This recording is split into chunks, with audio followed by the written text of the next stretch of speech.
신돌이, 선돌이, 부돌이. 옛날에 친한 친구 3명이 같은 서당에 다니고 있었어요. 세 친구는 나이도 같고 형편도 비슷해서 형제같이 잘 지냈죠. 그런데 세 아이들의 소원은 좀 달랐답니다. 한 친구는 신선이 되는 게 소원이라 이름을 신돌이라 했고, 또 한 친구는 글을 잘하는 선비가 되는 게 소원이라 선돌이라고 불렀죠. 마지막 한 친구는 부자가 되는 게 소원이라 부돌이라고 불렀답니다. 새 글동무가 공부를 아주 열심히 했죠. 그러니까 하루는 훈장님이 말했어요. 너희들이 그동안 글 공부를 부지런히 해서 이제 내가 더 가르칠 것이 없구나. 그러니 이제부터는 내 곁을 떠나 너희들끼리 공부를 하도록 하여라. 그래서 새 친구는 조용한 산속에 가서 글 공부를 더 하기로 하였죠. 훈장님과 부모님께 하직 인사를 드리고 산으로 들어갔어요. 마침 깊은 산 속에 빈절이 있어서 그곳에서 잠도 자고 밥도 지어 먹으며 글 공부를 하였죠. 한 친구가 말했어요. 우리가 이제 집안 살림을 같이 해야 하니 아침, 점심, 저녁은 한 사람씩 돌아가면서 짓기로 하자. 그럼 모두 공부하는데 더 집중이 잘 될 거야. 그래서 아침밥은 신돌이가 짓고, 점심밥은 선돌이가, 저녁밥은 부돌이가 짓기로 결정하였죠. 그런데 밥을 지어 상을 차려오는 방법이 3명이 달랐답니다. 신돌이는 밥을 그릇에 퍼 담을 때 두 친구의 것을 먼저 수북하게 담고 남은 것을 자기 밥그릇에 담았어요. 그러니까 신돌이 밥은 늘 찌꺼기나 누룽지 차지였죠. 그래도 군말 한 번 하는 법이 없었어요. 그리고 선돌이는 새 밥그릇에 저울로 단듯이 똑같이 밥을 담았어요. 모자라면 모자라는 대로, 넘치면 넘치는 대로 똑같이 담아놓으니 누가 더 잘 먹고 못 먹고 할 것이 없었지요. 그런데 부돌이는 늘 자기 밥그릇에 먼저 밥을 수북이 퍼담고 나서 남은 찌꺼기와 누룽지를 두 친구의 밥그릇에 퍼 담았답니다. 그러니까 아무리 양식이 모자라도 부돌이의 밥그릇은 늘 푸짐하였죠. 그래도 다른 두 친구는 알고도 모르는 채 아무 말도 하지 않았답니다. 이렇게 하루 3끼를 먹으며 공부를 하니 신돌이는 날이 갈수록 몸이 야위었고, 선돌이는 언제나 어제가 오늘 같고, 부돌이는 날이 갈수록 피둥피둥 살이 쪘답니다. 이렇게 3년이 지나갔어요. 이제 글 공부도 할 만큼 해서 산을 내려가기로 했지요. 이제 우리 여기서 헤어지자. 우리 모두 소원을 이루고 10년 뒤에 여기서 다시 만나도록 하자. 이렇게 약속을 하고 세 친구는 헤어졌어요. 그 뒤로 선돌이는 글 공부를 더 많이 해서 소원대로 이름난 선비가 되었답니다. 과거에 급제하고 높은 벼슬도 하게 되었지요. 벼슬자리에 있으면서 나라 일도 공평하게 잘하였답니다. 그렇게 살다 보니 어느새 친구들과 만나기로 한 10년이 지나가게 되었어요. 어느새 10년이 지나 산속에 같이 공부하는 절에서 만나기로 한 날이 되었어요. 신돌이 부돌이는 어떻게 되었을까? 소원대로 신선이 되고 부자가 되어 잘 살고 있을까? 이렇게 친구들의 소식을 궁금해하며 선돌이가 옛날에 공부하던 산속으로 찾아갔어요. 산속에 가보니 옛날 절이 있던 자리에 절은 온데간데없고 아담한 초가집이 한 채 있었어요. 뜰에는 갖가지 꽃이 활짝 피었고 그윽한 향기가 집안에 가득한데 쌍무지개가 초가지붕에 두둥실 걸려 있었어요. 경치가 하도 아름다워 입을 떡 벌리고 바라보고 있으니 집안에서 하얀 옷을 입은 사람이 지팡이를 짚고 나왔어요. 선돌이가 그 사람을 쳐다보니 바로 신돌이였어요. 자네는 소원대로 신선이 되었군. 자네는 소원대로 선비가 됐군. 두 친구는 너무나 반가웠어요. 신돌이가 선돌이를 데리고 집안을 여기저기 구경시켜 주는데 신선이 사는 집이라 정말 신기했죠. 동쪽 창문을 열어보니 봄 경치가 나타나서 온갖 꽃이 울긋불긋 피어있고 남쪽 창문을 열어보니 여름 경치가 나타나 푸른 숲이 우거져 있었어요. 서쪽의 창문을 열어보니 단풍이 한창인데 온갖 곡식과 과일이 무르익고 북쪽 창문을 열어보니 흰 눈이 가득 쌓여 있었죠.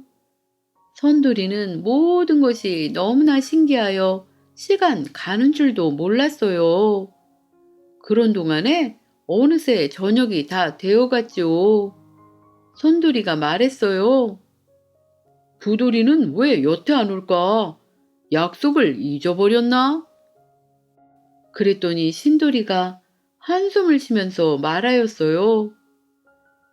부돌이는 벌써 여기 와 있다네. 그러니까 선돌이가 깜짝 놀랐죠. 선돌이가 말했어요. 아니, 그게 무슨 소리인가? 부돌이가 여기 와 있다니. 나는 왜 부돌이를 못 보았나?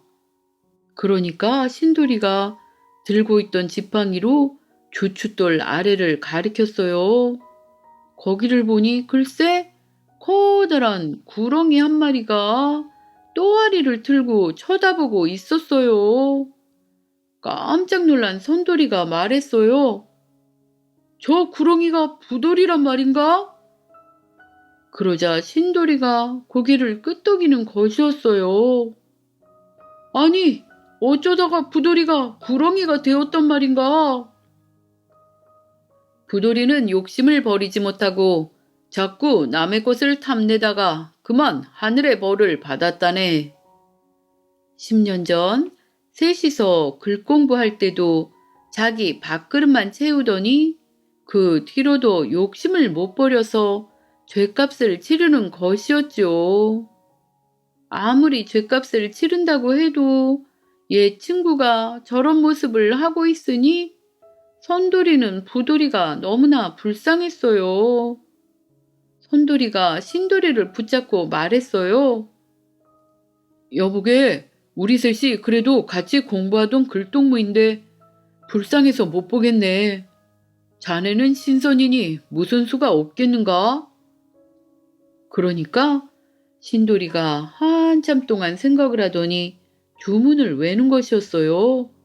그러자 그 자리에 부돌이가 나타났어요. 선돌이는 너무나 반가워 말했어요. 이보게, 자네가 구렁이가 되다니 이게 무슨 일인가? 어떻게 다시 사람이 될 수는 없는 것인가? 그러자 부돌이가 말했어요. 내가 너무나 욕심이 많아 하늘의 벌을 받아 구렁이가 되었다네. 이제와 지난 일을 후회하면 무엇하겠나? 하면서 엉엉 울었죠. 그러자 선돌이가 신돌이를 보고 말했어요. 자네는 신선이니 무슨 수가 없겠나? 우리의 예종을 생각하여 부돌이가 사람이 될 수 있는 방법을 알려주게나. 그러자 선돌이가 부돌이에게 말했어요.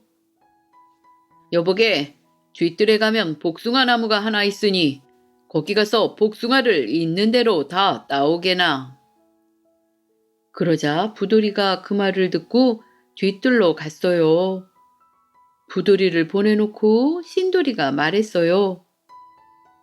만약에 부돌이가 복숭아를 그대로 다 가지고 오면 하늘의 용서를 받아 다시 사람이 될 수 있을 걸세. 그리고 조금 있으니 부돌이가 양손에 복숭아를 3개 가지고 들어왔어요. 그런데 신돌이가 그걸 보더니 한숨을 쉬었어요. 왜 그러는가? 부돌이가 또 뭘 잘못했는가? 신돌이가 말했어요. 쥐뜰에 걸린 복숭아는 원래 4개인데 자기가 1개를 따먹고 3개만 가지고 왔다네. 아직도 욕심을 못 버린 것이라네. 도대체 사람 노릇을 할 수 없는 신보니 나도 어찌할 수가 없네.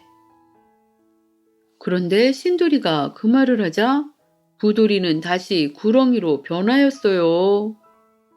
구렁이가 된 부돌이는 눈물을 철철 흘리면서 어디론가 스르르 사라져 버렸답니다. 그 뒤로 신돌이, 선돌이는 오래오래 잘 살았어요. 다만 부돌이는 그 후로 아무도 볼 수 없었답니다. 망주석 재판. 옛날 어떤 비단장수가 살고 있었어요.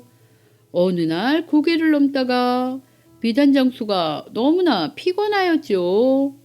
그래서 잠깐 쉴 곳을 찾아보니 저쪽에 망주석 하나가 보였어요.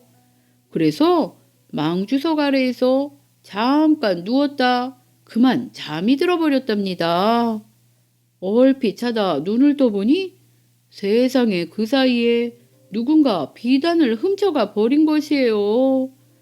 깜짝 놀란 비단장수는 엉엉 울며 원님을 찾아가 말했어요. 아이고 원님, 제가 자고 있는 동안에 제 전 재산이든 비단을 누군가 몽땅 훔쳐가지고 갔습니다.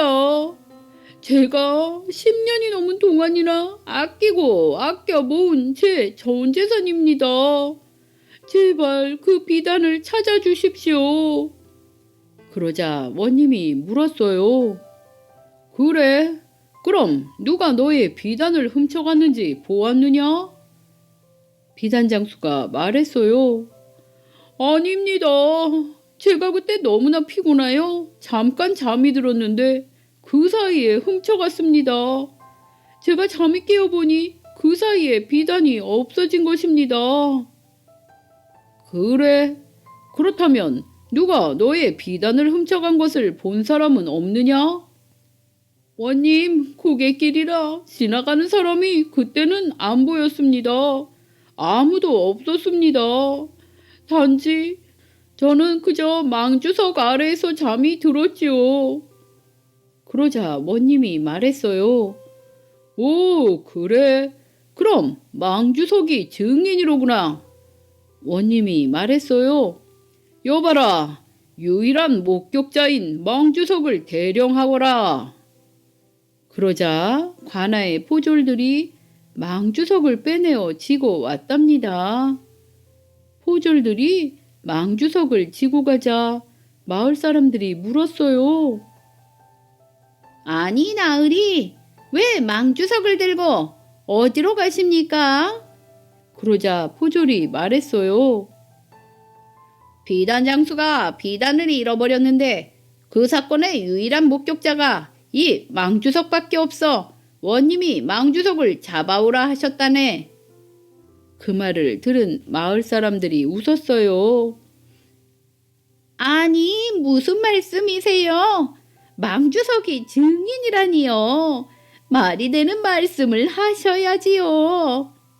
마을 사람들은 이 이야기가 너무나 웃겨 모두 재판을 구경하러 관아에 모였답니다. 원님이 말했어요. 내가 이 비단장수의 비단을 누가 훔쳐갔는지 보았느냐? 그런데 망주석은 아무 말도 하지 않았죠. 그러자 원님은 화를 내며 말했어요. 이런 고얀 놈! 내가 물어보는데도 대답을 안 하다니 무엄하구나. 여봐라, 이 망주석에 곤장을 치도록 하여라. 이 모습을 보고 있던 사람들은 너도 나도 웃으며 소곤대기 시작했어요. 원님이 무슨 말을 하는 거야? 어떻게 저럴 수 있지? 사람들의 웃음소리를 들은 원님이 말했어요. 지금 나를 비웃은 것이냐? 여봐라, 이자들을 모두 하옥시키도록 하여라. 그러자 웃던 사람들이 깜짝 놀라 말했어요. 아이고 원님, 잘못했습니다. 제발 용서해 주십시오.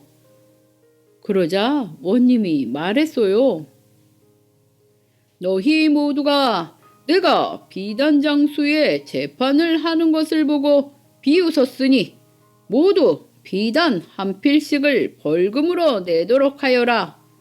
그렇게 하면 하옥을 면해 주겠노라. 그러자 마을 사람들은 모두 옥에 갇히기가 싫어서 비단을 사러 다녔답니다. 그렇게 모두 비단 한 필씩을 가져오자 원님이 비단장수에게 물었어요. 자, 이 비단들을 보아라. 이 중에 너의 비단이 있느냐? 그 말을 듣고 비단장수가 보니 그 중에 자기의 비단이 있었지요. 네, 원님, 바로 이것이 제 비단이옵니다. 그러자 원님이 그 비단을 사온 사람을 불러서 말했어요. 내가 이 비단은 어디에서 사온 것이냐? 네, 원님. 이웃마을에 새로 생긴 비단장수가 있길래 거기에서 사왔습니다. 원님은 바로 그 비단장수를 불러오게 했답니다. 바로 그 사람이 비단 도둑이었죠. 그 후에 원님은 마을 사람들에게 모두 나머지 비단을 돌려주었답니다. 마을 사람들은 모두 원님의 지혜에 놀라워하며 감탄하였지요. 원님은 그 후로도 오랫동안 마을을 잘 다스렸답니다. 다자구 할머니. 옛날 충청도에 중령이라는 고개가 있었어요. 그 고개에는 아주 무섭고 나쁜 산적들이 살았답니다. 중령고개는 옛날부터 사람들이 많이 왕래하는 골짜기였는데 그러다 보니 산적들이 모여들어 사람까지 죽이면서 돈과 물건을 빼앗는 일이 많아졌어요. 그러다 보니 점점 배포가 커진 산적들이 임금님께 가는 진상품까지 훔쳐갈 정도가 되었답니다. 그래서 나라에서는 못된 산적들을 잡기 위해서 몇 번이나 토벌군을 보냈지만 산이 너무나 깊어서 산적들을 잡을 수가 없었어요. 그런데 어느 날 관군 앞에 한 할머니가 어린 손주딸과 함께 나타났어요. 그리고는 관군의 대장을 만나 뭐라 이야기를 하더니 산으로 들어갔답니다. 산으로 들어간 할머니는 산적 소굴로 가까이 가서는 다자구야, 더자구야 하면서 엉엉 울어대는 것이었어요. 하도 울음소리가 시끄러우니까 산적들이 시끄러워 밖으로 나와 보았죠. 산적 두목이 말했어요. 아니 할멈, 왜 이리 시끄럽게 우는 것이오? 도무지 시끄러워 잠을 잘 수가 없으니 어서 집으로 돌아가시오. 그러자 할머니가 말했어요. 내가 아들이 둘이 있는데 이 아들들이 다 집을 나가버려 내내 기다리고 있었는데 누가 그러는데 이 산에서 보았다는구려. 그래서 내가 여기를 와보았는데 아무리 찾아도 보이질 않으니 서러워서 우는 것이라오. 그런데 다 자구야, 더 자구야 라고 우는 이유는 무엇이오? 그러자 할머니가 말했어요. 그것은 다자구는 내 큰아들 이름이고 더자구는 내 작은아들 이름이라 그렇다오. 제발 내가 아들들을 만날 때까지 여기서 지내게 해주시오. 내가 이리 늙었어도 아직 기운이 있어 장정 100명 밥 짓는 것은 일도 아니라오. 그러자 할머니의 말을 듣고 산적 두목이 할머니를 산적 소굴로 데려갔어요. 그날부터 할머니와 손녀딸은 산적 소굴에서 살면서 산적들의 밥을 해주었답니다. 그런데 할머니는 밤이 깊어지면 아들 생각이 나서는 울고는 했답니다. 큰아들 이름, 둘째 아들 이름을 부르면서 울었죠. 다자구야, 더자구야 하면서 말이죠. 그러던 어느 날 산적들의 소굴에서 큰 잔치가 열렸어요. 임금님께 바치는 귀한 진상품을 많이 훔쳐서 갑자기 금은보화가 넘치게 된 것이었죠. 산적들은 먹고 마시며 모두들 술에 취해서 곤드레 만드레가 되어 보초를 서는 이가 없게 되었죠. 산적이 한 사람이라도 깨어있을 때는 할머니는 더 자구야, 더 자구야 하면서 울었어요. 밤이 깊어 산적들이 보초를 서고 있을 때 할머니가 소리를 지르며 울다 보니 산적들은 이제 할머니의 울음소리는 자장가로 듣고는 신경도 쓰지 않았답니다. 할머니는 이때를 놓치지 않고 아이와 함께 다자구야, 다자구야 하고 외쳤어요. 보초를 서는 산적들이 한 명도 없었거든요. 이 소리를 듣고 관군은 서둘러 산적 소굴을 습격해서 산적들을 일망타진하였답니다. 관군 대장이 말했어요. 할머니의 도움이 없었으면 이 소탕 작전은 실패했을 겁니다. 하고 말하며 기뻐하며 할머니와 손주 딸에게 고마워하면서 인사를 하려는 순간에 갑자기 할머니와 손녀딸이 어디에도 안 보이게 되었어요. 그제야 관군대장은 할머니가 이 중령산을 관리하는 산신령이었다는 것을 알게 되었답니다. 임금님은 관군대장에게 이 이야기를 듣고는 고마운 산신령을 위해 사당을 짓도록 명을 했고 산신령을 기리기 위해 산신화를 그리도록 하였답니다. 그래서 그 이후로 마음 편하게 중령고개를 지나가게 된 사람들은 할머니 산신을 기리면서 할머니를 다자구 할머니라는 친숙한 이름으로 부르게 되었답니다.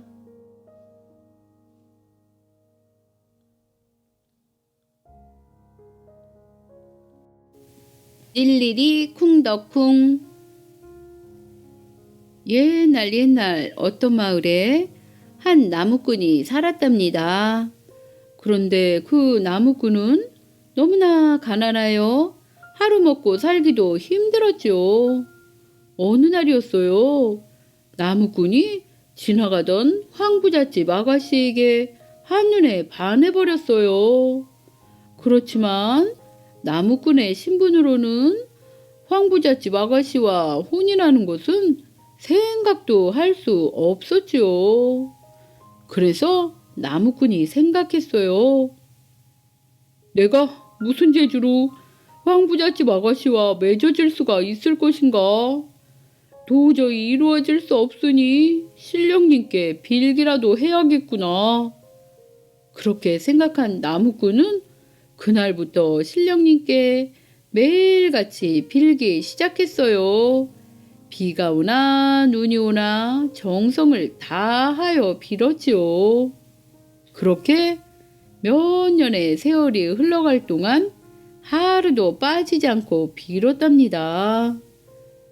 신령님이 정성에 감동했는지 깜빡 나무꾼이 잠이 들었는데 꿈에 신령님이 나타났어요. 신령님이 말했어요. 내가 너희의 정성에 감동하여 너희의 소원을 들어주기로 하였노라. 자, 이 씨앗 3개를 줄 터이니 이 씨앗을 황부잣집 화단에 심으면 너의 소원이 이루어질 것이다. 그 후에 깜짝 놀라 꿈에서 깨어나니 놀랍게도 손에 씨앗 3개가 쥐어져 있었어요. 나무꾼이 말했어요. 아니, 꿈에서 받은 씨가 정말로 내 손에 있다니 정말 산신령님이 내게 나타나신 것이구나. 이것으로 내가 황부잣집 아가씨와 결혼할 수 있다니 어떻게 그럴 수 있을까? 나무꾼은 알 수가 없었지만 신령님의 말씀대로 하기로 하였지요. 그래서 밤이 되자 황부잣집에 몰래 들어가 화단에 씨앗을 심었답니다. 그런데 나무꾼이 씨앗을 심은 그 자리는 사실은 황부잣집 딸이 꽃이 잘 자라게 하기 위해 오줌을 누는 곳이었어요. 다음날 황부잣집 딸이 어김없이 화단에 오줌을 누고 방으로 돌아가는데 갑자기 걸을 때마다 일일이 쿵닥쿵 이런 소리가 나는 것이었어요. 깜짝 놀란 아가씨는 그날부터 창피해서 한 걸음도 걸을 수가 없었답니다. 아가씨가 용기를 내서 한 걸음만 걸어도 바로 일일이 쿵닥쿵 소리가 났답니다. 아가씨가 말했어요. 아버지, 이를 어쩌면 좋아요. 제가 걸을 때마다 일일이 쿵닥쿵 소리가 나요. 이런 소리가 나니 제가 창피해서 어떻게 밖으로 나갈 수 있겠어요. 아가씨는 너무나 창피해서 누워있게 되고 정말 병이 크게 생겼답니다. 황부자가 말했어요. 내 딸의 병을 고쳐주는 자에겐 내 재산의 절반을 주겠노라. 그래서 온 마을에 방을 붙였지요. 마을 사방에 붙은 방을 보고 나무꾼은 기회가 왔다고 생각했어요. 하지만 어떻게 병을 고쳐야 할지 알 수 없었지요. 그날 밤 나무꾼이 다시 신령님께 빌자 또다시 꿈에 신령님이 나타나 말했어요. 이제부터 매일 하루에 한 알씩 그 씨앗을 화단에서 빼도록 하여라. 사흘이 지나 그 씨앗을 다 빼게 된다면 다 병이 나을 것이니라.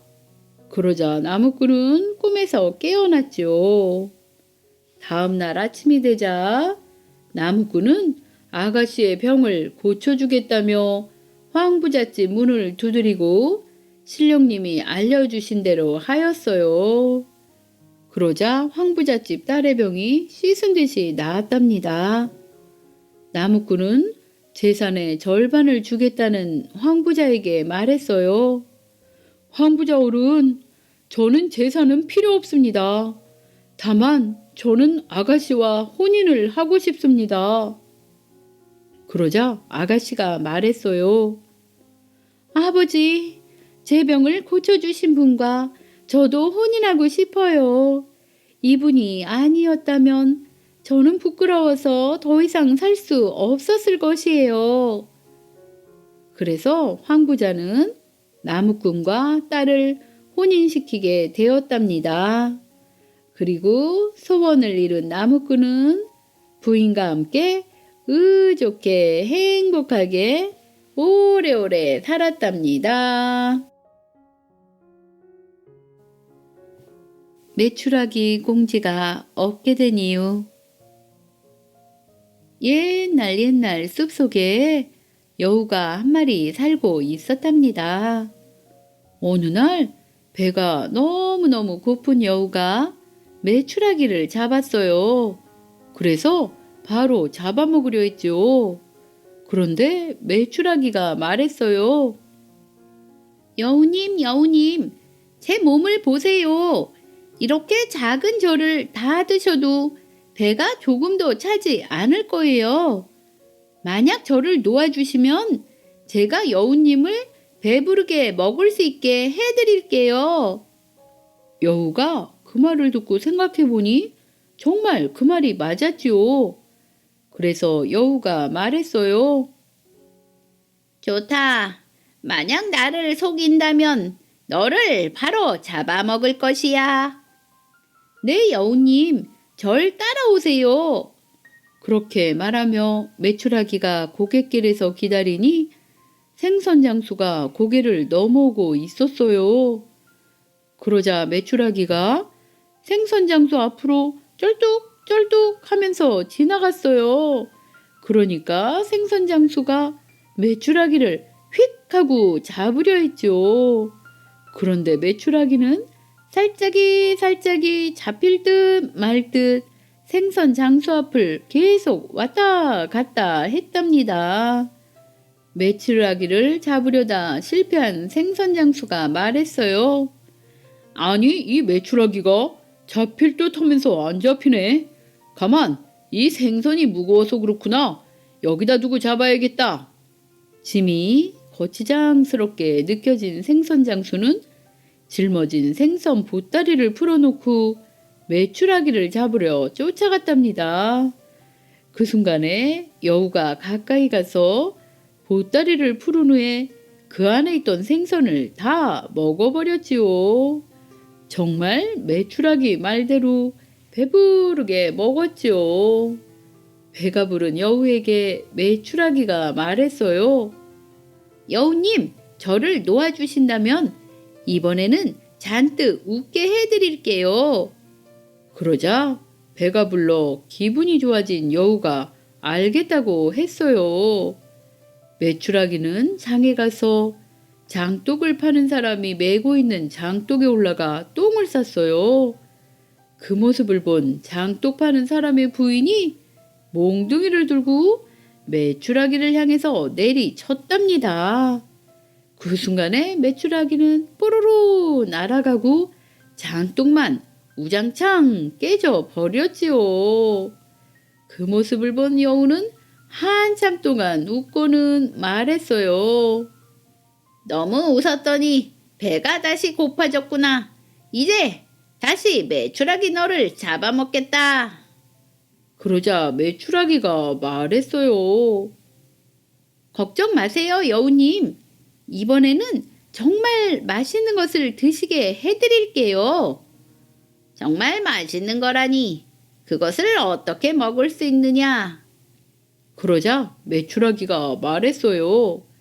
일단 땅을 판 후에 그 안에 들어간 후 입만 빼끔 내밀고 계시면 돼요.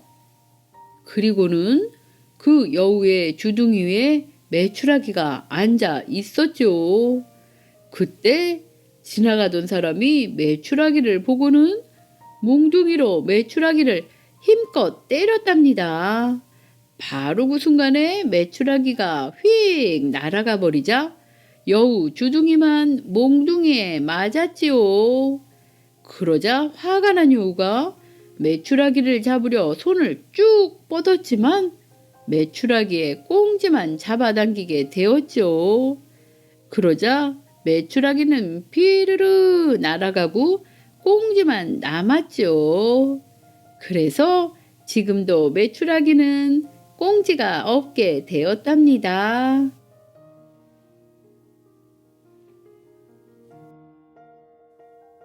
밥값과 모이값. 옛날 어느 마을에 황부자라는 욕심 많은 부자가 살고 있었어요.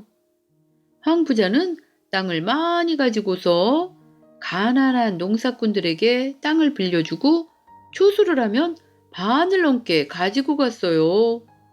그러니까 농부들은 허리가 휘도록 일을 하고 남는 것은 별로 없었죠.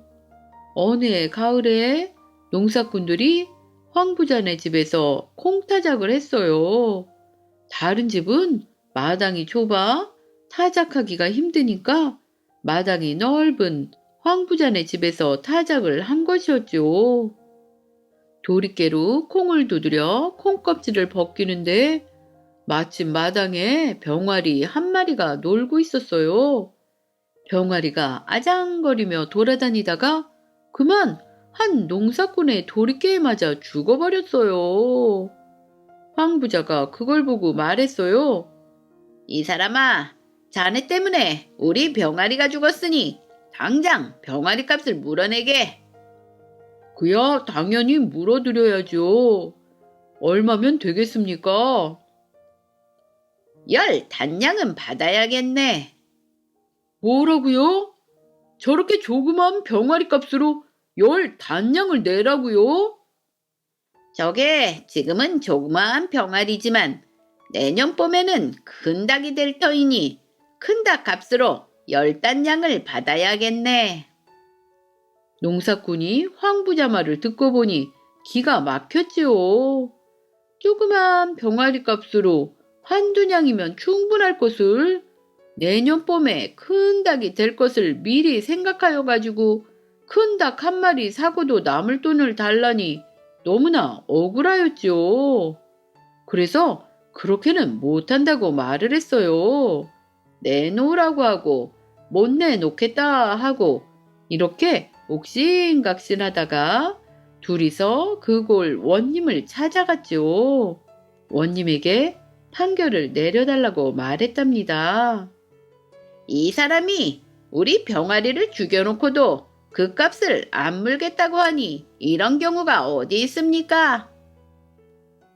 조그마한 병아리 값으로 10단량을 내놓으라니 이런 억지가 어디에 있습니까? 이렇게 서로 말을 하니 잠자코 듣고 있던 원님이 황부자에게 물었어요.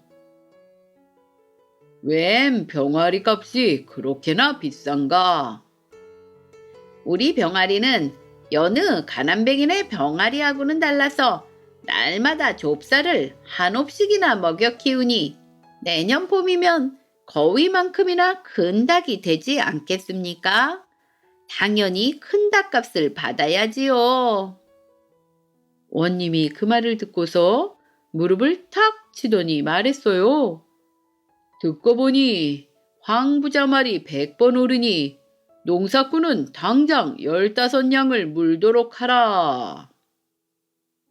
농사꾼은 억울하기가 짝이 없었지만 원님의 판결이니 어쩔 수가 없었지요. 울며 겨자 먹기로 10단량을 황부자에게 주었답니다.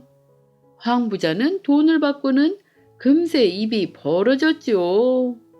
그런데 그것을 지켜보고 있던 원님이 황부자에게 물었어요.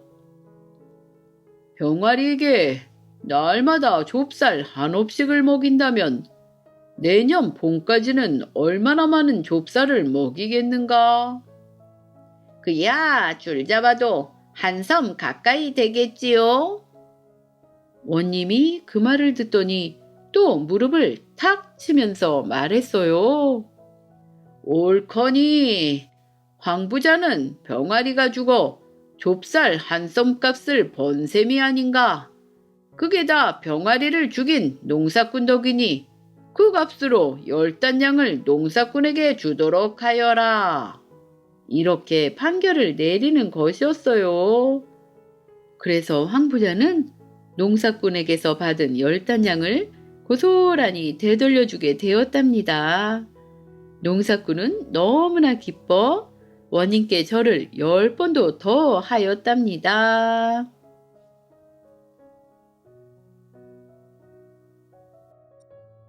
호랑이로 변한 대감.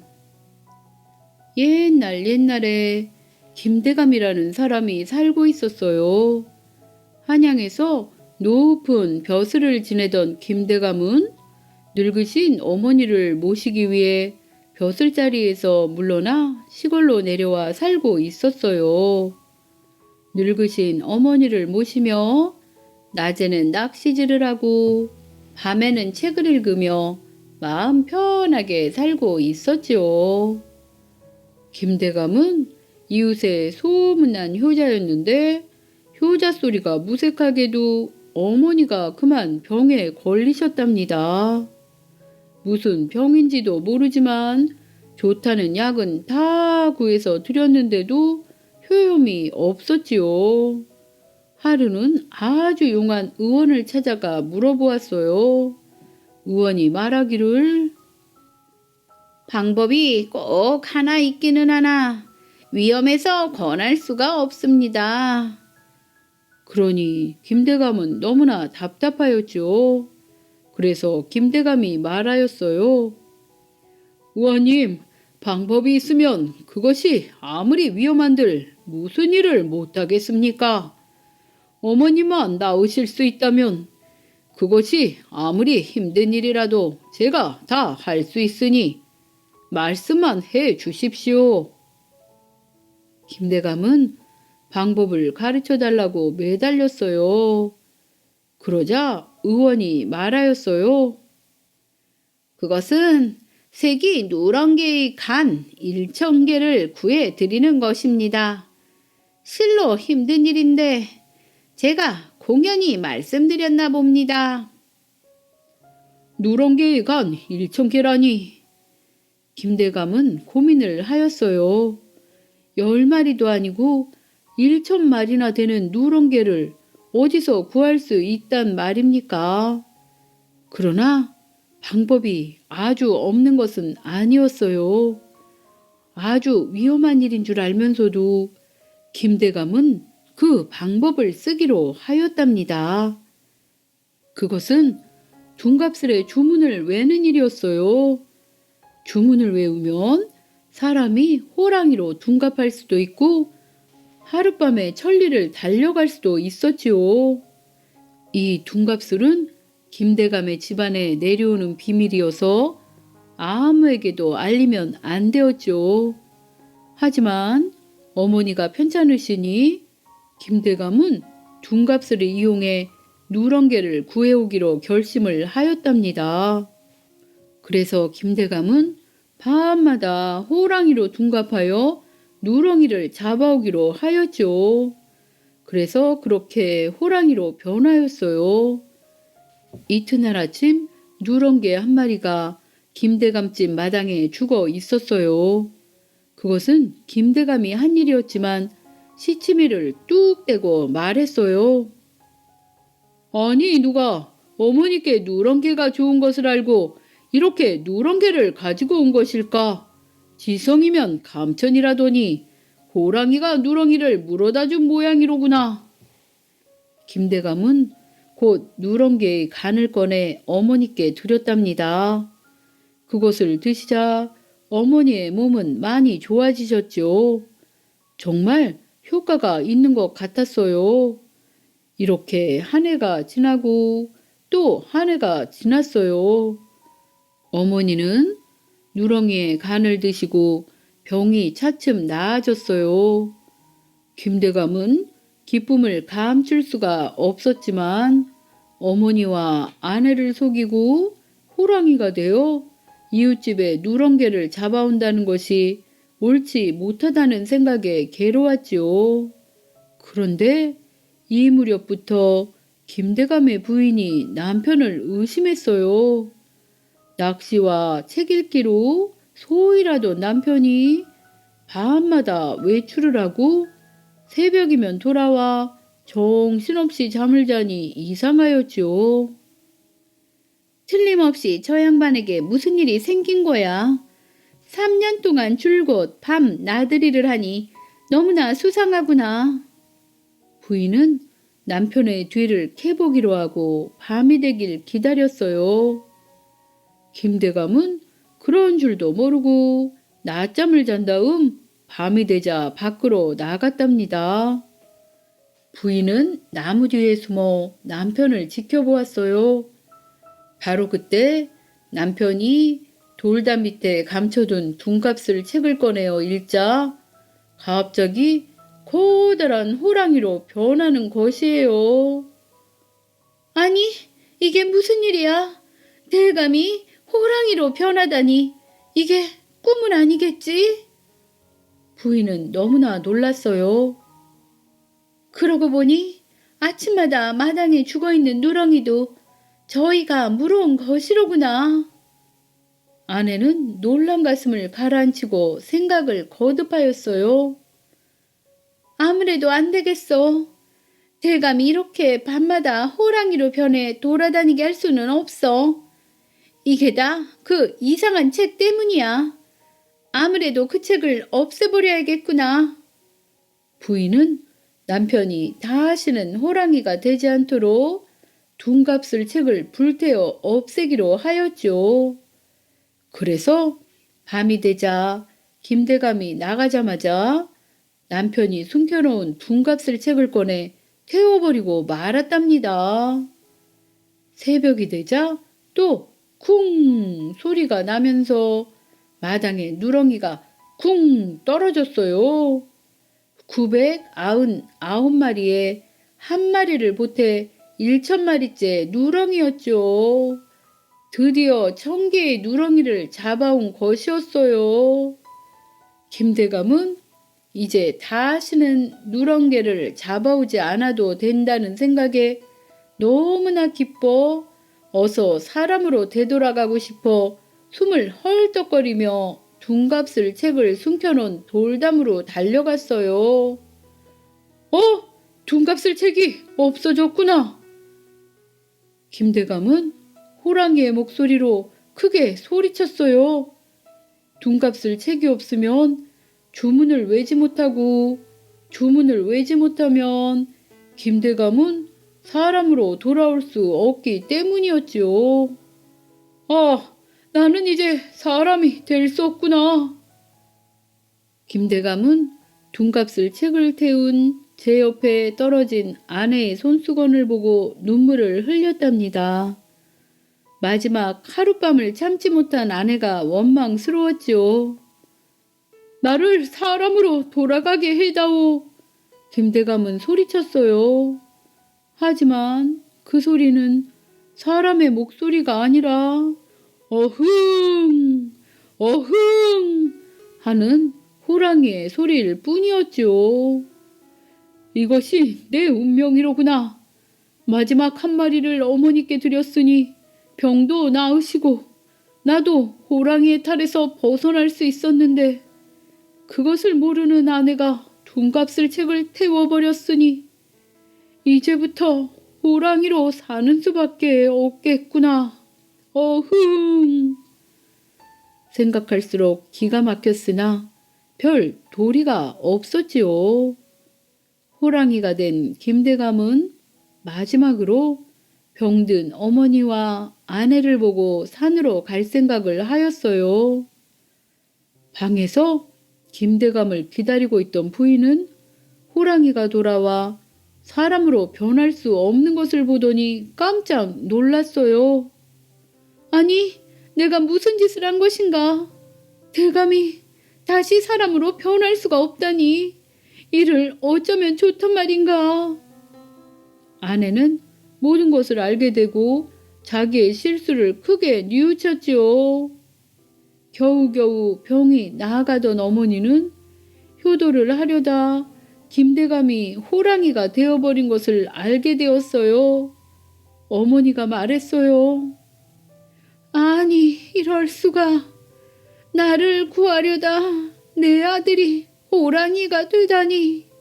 이게 어찌 된 일이냐. 내가 더 살아서 무엇하냐. 아들의 신세를 애달파하다가 그만 세상을 떠나시고 말았지요. 얼마 후에 괴로워하다 병을 얻은 부인도 시어머니의 죽음을 보고 충격을 받아 세상을 떠났답니다. 마을 사람들은 벼랑간에 나타난 호랑이를 보고 깜짝 놀랐어요. 호랑이다, 호랑이! 사람들은 손에 몽둥이를 들고 쫓아왔어요. 처음에는 호랑이도 마을 사람들을 해치지 않으려고 했지만 포수를 데려오고 함정을 파서 죽이려 하자 마음이 바뀌었어요. 이렇게 성질이 거칠어진 호랑이는 포수하고 함정을 피해 다니며 마을을 습격하였답니다. 가축을 잡아오기도 하고 배가 고프면 지나가는 사람을 해치기도 하였어요. 그러나 짐승이 되었어도 고향이 그리웠어요. 다른 곳에 가서 호랑이로 살던 김대감은 고향이 그리워 견딜 수가 없었지요. 어느 날 호랑이가 된 김대감은 고향에 돌아와 어머니의 산소에 엎드려 울었어요. 그러자 마을의 포수들이 그 소리를 듣고 달려와서 사방에 불을 놓아 호랑이를 태워 죽였답니다. 그런데 놀랍게도 호랑이가 효자 김대감으로 변하는 게 아니겠어요. 마을 사람들은 어머니를 위하려다 호랑이로 살다 죽은 김대감을 어머니 곁에 잘 묻어 주었답니다. 정승과 농사꾼의 내기장기. 옛날 한양에 김정승이라는 벼슬도 높고 장기를 잘 두는 정승이 살았어요. 김정승은 장기 두는 것을 너무나 좋아해서 누구든지 장기를 두자고 하면 자다가도 벌떡 일어날 정도였답니다. 그러니까 다른 양반들은 가난한 백성하고는 상대도 안 했을 텐데 김정승은 가난한 백성이고 농사꾼이고 장사꾼이고 누구든지 장기를 같이 두자고 하면 얼마든지 받아 주었답니다. 어느 날이었어요. 어떤 시골 사람이 말을 한 필 몰고 와서는 김정승 보고 장기를 같이 두자고 말하는 것이었어요. 대감, 저와 함께 장기 한 판 두시죠. 오, 그래, 좋다. 어서 장기를 가져오너라. 그런데 대감님, 그냥 두면 재미가 없을 것 같으니까 내기 장기를 하시면 어떨까요? 그것도 좋지. 어떤 내기를 걸까? 대감님이 이기시면 제가 끌고 온 말을 바치겠습니다. 만약에 제가 이기면 말값만큼의 돈을 주시면 어떨까요? 좋네. 그렇게 하도록 하지. 이렇게 해서 내기 장기를 두게 되었어요. 그런데 이상하게도 시골 사람이 장기를 너무 못 두는 것이었어요. 김정승이 바로 이겼답니다. 대감, 제가 졌습니다. 약속대로 이 말을 바치겠습니다.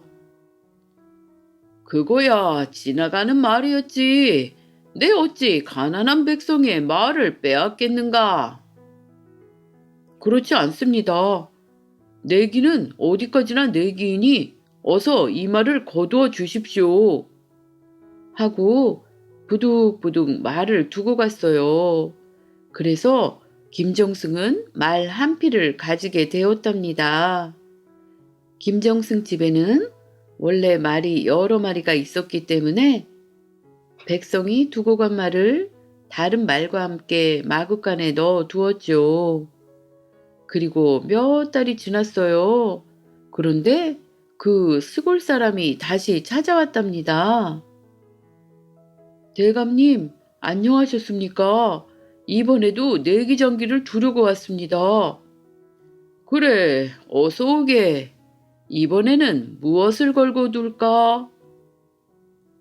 제가 이기면 그때 드린 말을 도로 주십시오. 제가 지면 다른 말을 한 필 바치겠습니다. 그렇게 하도록 하세. 이렇게 해서 장기를 두었는데 이번에는 지난번과 완전히 달랐답니다. 그 농사꾼이 장기를 너무나 잘 두어서 김정승이 계속 지는 것이었어요. 그새 장기가 많이 늘었군 그래. 약속대로 자네 말을 도로 데려가게나. 고맙습니다. 그런데 대감님, 용서하여 주십시오. 지난번에는 사실 제가 일부러 대감님께 졌답니다. 그래? 그것은 무슨 까닭인가? 사실은 제가 한양에 볼 일이 있어 왔는데 가진 돈도 넉넉지 못한 데다가 당장은 말이 필요 없었습니다. 말을 끌고 다니다가는 거추장스럽기만 하고 염을 먹일 돈만 축날 것 같아 생각 끝에 정승님 댁에 잠시 말을 맡겨두고자 그런 일을 꾸몄답니다. 이제 볼 일이 끝나서 시골로 내려갈 때가 되어 말을 찾아가려고 온 것입니다. 그 말을 듣고 김정승은 무릎을 탁 치는 것이었어요. 옳거니, 그래서 그랬군. 참 지혜로운 백성이로다. 마음이 넓은 김정승은 조금도 언짢게 생각하지 않고 즐겁게 생각했답니다. 그래서 이후로도 농사꾼이 한양에 오면 같이 만나 즐겁게 장기를 두었답니다.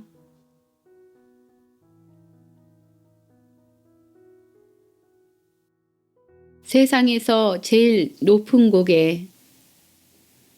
옛날 어느 현명하신 임금님이 살았어요. 어느 날 임금님께서 왕비님을 맞이하게 되었답니다. 그래서 온 나라의 귀하고 높은 집안에서 가장 아름다운 교수들은 다 왕비님이 되기 위해 궁전에서 모였어요.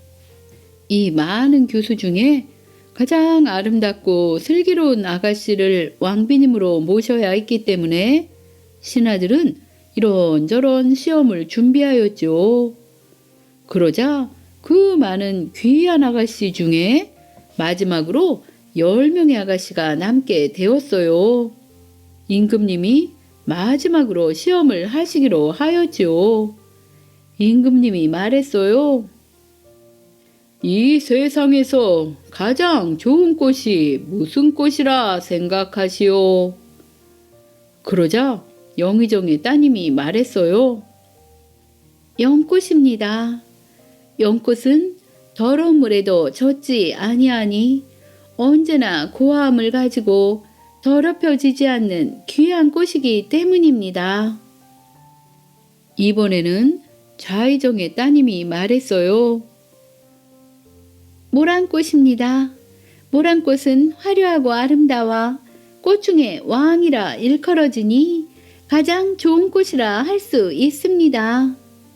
그 후에도 아가씨들은 각자 백화꽃입니다.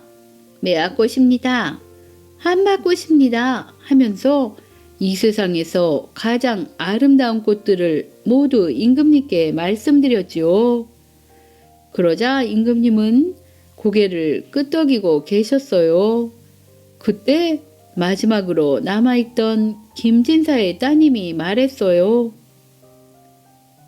이 세상에서 가장 좋은 꽃은 목화꽃입니다. 그러자 임금님이 물어보셨지요. 그 이유는 무엇인가? 목화꽃은 아름답기도 하지만 목화의 솜으로 옷을 만들어 만 백성이 따뜻하게 살 수 있고 또 그것으로 옷감을 만드니 부강한 나라를 만들 수 있기 때문입니다. 임금님은 그때서야 고개를 아래위로 끄덕끄덕 하시면서 기뻐하셨어요. 이번에는 임금님이 두 번째 문제를 내셨어요. 이 세상에서 가장 높은 고개는 무슨 고개인고? 영의정의 따님이 말했어요. 대관령 고개입니다. 문경세제입니다. 추풍령 고개입니다. 용문산 고개입니다. 하고 제각기 높은 고개를 아뢰었죠. 그러나 임금님은 고개를 좌우로 흔들 뿐이었어요. 이때 아까 목화꽃이라고 아뢰었던 김진사의 따님이 다시 일어나서 말했어요. 세상에서 제일 높은 고개는 보릿고개이옵니다. 그러자 임금님이 물어보았어요. 다른 이들은 모두 높은 고개를 되었는데 그대 혼자 보릿고개라 하다니 그 이유가 무엇인가? 그러자 김진사의 딸이 말하였어요. 보릿고개는 봄에서 여름이 되기 전, 보리가 나기 전을 말하는 것입니다. 가을에 추수한 곡식이 남지 않아 굶주리는 백성이 보리가 있기를 애타게 기다림을 말하는 것이오니 세상에 그렇게 넘기 힘든 고개가 없는 까닭입니다. 임금님은 그때서야 무릎을 치시며 말하셨어요. 과연 짐이 바라던 지혜로운 여인이오. 하시며 귀하고 높은 아가씨 중에 김진사의 따님을 왕비님으로 올리시어 나라에 어려운 일이 있을 때마다 왕비님과 의논해서 백성들을 잘 다스리셨답니다.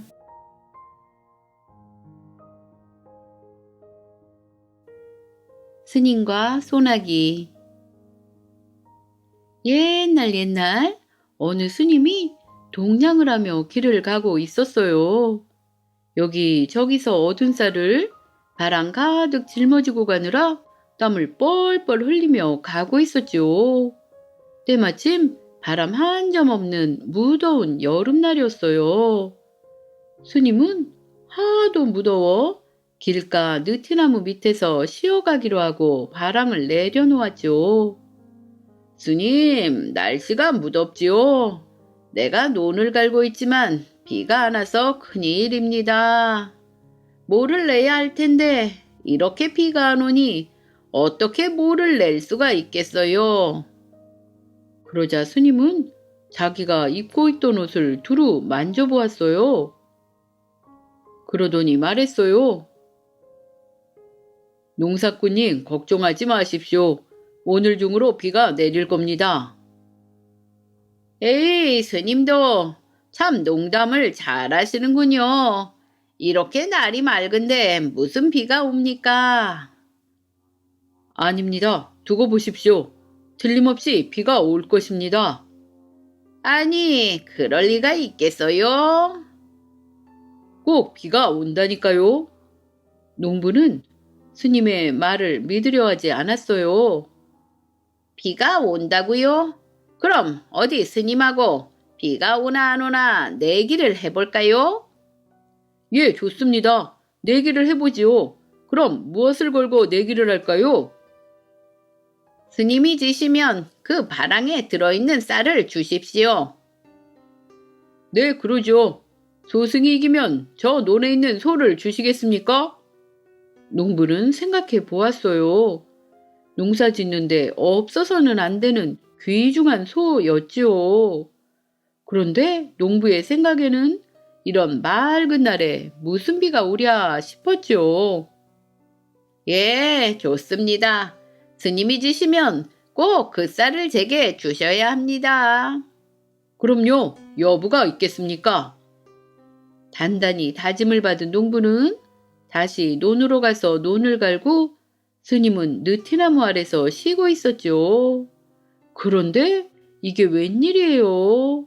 갑자기 하늘에서 천둥 소리가 나더니 시꺼먼 비구름이 몰려오는 것이에요. 그러더니 스님의 말대로 정말 굵은 빗방울이 쏟아지기 시작했죠. 정말 이상한 날씨였어요. 농부는 논을 갈다 갑자기 비가 쏟아지자 비를 피하려고 소를 몰고는 스님이 쉬고 있는 느티나무 밑으로 뛰어왔죠. 그러자 스님이 빙그레 웃으며 말했어요. 제 말이 맞죠? 제가 내게 이겼으니 그 소를 이제 제게 주시죠. 예, 드려야지요. 제가 내기에 졌으니 소를 드리겠습니다. 그런데 스님께서는 어찌 그렇게도 용하게 날씨를 알아보셨습니까? 예, 그건 간단한 일입니다. 제가 입고 있는 옷을 만져보면 알 수 있죠. 아니, 옷을요? 그렇습니다. 제 옷이 축축해지면 금방 비가 오거든요. 농부는 스님이 입고 있는 옷이 도수를 부린다고 생각했어요. 그럼 그 옷이 도수를 부리는 옷이군요. 아닙니다. 옷이 무슨 도수를 부립니까? 우리 옷은 빨래를 자주 못하니까 늘 땀에 쩔어 있죠. 땀에는 원래 소금기가 있지 않습니까? 그러니까 공기 속에 습기가 많으면 그 소금기가 젖어 축축해집니다. 공기 속에 습기가 많으면 곧 비가 온다는 뜻이고요. 아까 내기를 할 때 제 옷을 만져보니 옷이 몹시 축축했답니다. 그래서 곧 비가 올 줄 알았지요. 아, 그렇군요. 하지만 내기에 졌으니 도리가 없지요. 자, 이 소를 몰고 가십시오. 예, 고맙긴 합니다만 이 소는 도로 가져가십시오. 중이 무슨 소가 필요하겠습니까? 그러나 농부들에게는 이 소가 없으면 농사를 못 지으니 소가 얼마나 중요합니까? 농부는 스님이 얼마나 고맙던지 절을 몇 번이나 했답니다. 그런데 그렇게 무섭게 쏟아지던 비가 금방 그치고 하늘은 다시 맑게 개었어요. 농부와 스님의 이런 내기가 있었던 뒤로부터는 갑자기 내리다가 갑자기 개이는 비를 소내기 또는 소나기라고 부르게 되었답니다.